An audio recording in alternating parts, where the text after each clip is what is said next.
പുതിയൊരു വീഡിയോയിലേക്ക് എല്ലാവർക്കും സ്വാഗതം.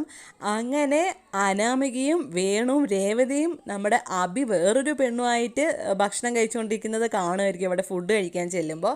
എന്നിട്ട് പിന്നെ അബിയെടുത്ത് ചെന്നിങ്ങനെ പറയുമായിരിക്കും ചെയ്യുന്നത് കേട്ടോ, നീ ഈ തെറ്റ് ചെയ്യുന്നതിൽ വലിയ കുഴപ്പമൊന്നുമില്ല, കാരണം ആ ഒരു തറവാട്ടിൽ നീ മാത്രമാണ് കുറച്ച് ഭേദം, ബാക്കി എല്ലാവരും പെൺകൊന്തന്മാരാണ് എന്നൊക്കെ ഇങ്ങനെ പറഞ്ഞ് ആ തറവാട്ടിലെ എല്ലാവരെയും അപമാനിക്കുകയായിരിക്കും നമ്മുടെ വേണു ചെയ്യുന്നത് കേട്ടോ. അപ്പോൾ നമ്മുടെ അബിയാണെങ്കിലും ഒക്കെ ഇങ്ങനെ അവരെ സപ്പോർട്ട് ചെയ്തുകൊണ്ടാണ് സംസാരിക്കുന്നത്. ആ സമയത്തും നയനയെ ഒരുപാട് കുറ്റം പറയുകയും കാര്യങ്ങളൊക്കെ ആയിരിക്കും ചെയ്യുന്നത് കേട്ടോ.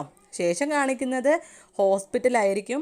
അവിടെ നമ്മുടെ കനകയും അതുപോലെ തന്നെ നയനയും സംസാരിക്കുമായിരിക്കും കേട്ടോ. അപ്പം നയനയാണെങ്കിലും പറയുന്നുണ്ട്, നന്ദുവിനെ എങ്ങനെയെങ്കിലും മൂർത്തീസ് ഗ്രൂപ്പിൽ തന്നെ ഒരു ജോലി കൊടുക്കാൻ പറ്റുമോ അമ്മേ എന്നൊക്കെ ഇങ്ങനെ പറയുമായിരിക്കും ചെയ്യുന്നത് കേട്ടോ നന്ദുവിൻ്റെ കാര്യം.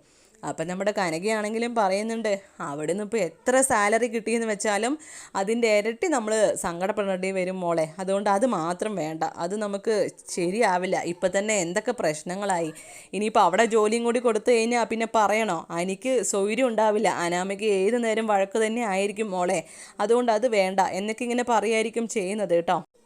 ശേഷം കാണിക്കുന്നത് നയനിയും ജയനും സംസാരിക്കുന്നതായിരിക്കും. അപ്പോൾ ജയനാണെങ്കിലും പറയാണ് ചെയ്യുന്നത്, എന്നും പറയുന്ന കാര്യങ്ങൾ തന്നെ ആയിരിക്കും കേട്ടോ, നയനെ സപ്പോർട്ട് ചെയ്തുകൊണ്ടുള്ള കാര്യങ്ങളും ദേവയാനി കാണിക്കുന്ന കാര്യങ്ങളും എല്ലാം ശരിയാവും എന്നൊക്കെ ഇങ്ങനെ പറയുമായിരിക്കും കേട്ടോ. എന്നിട്ട് പിന്നെ പറയുന്നുണ്ട്, മലയ്ക്ക് പോയി വരുമ്പോഴേക്കും ദേവയാനി എല്ലാ കാര്യങ്ങളും അറിഞ്ഞേ പറ്റുമോ, ഞാനത് അറിയിക്കും എന്നൊക്കെ ഇങ്ങനെ പറയുമായിരിക്കും ചെയ്യുന്നത് കേട്ടോ.